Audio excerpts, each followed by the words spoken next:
Hey, this is Marco, and in this video I'm going to show you how to archive emails in Gmail.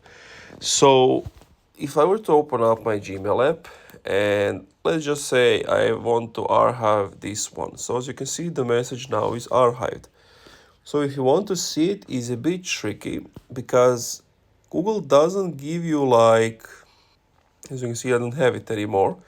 It doesn't show you archived messages, like it's maybe under spam, bin, drafts, or whatever. But actually, it's under all emails. As you can see, here it is, the one I archived. And you will know it's archived because the first Google one has the label inbox. So I know that it's in my primary. And this one is just here.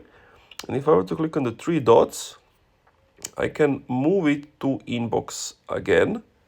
And if I were to go to primary, now it's back. So basically that's what you have to do. Thank you for watching this video. If you enjoyed, leave a like, comment, subscribe.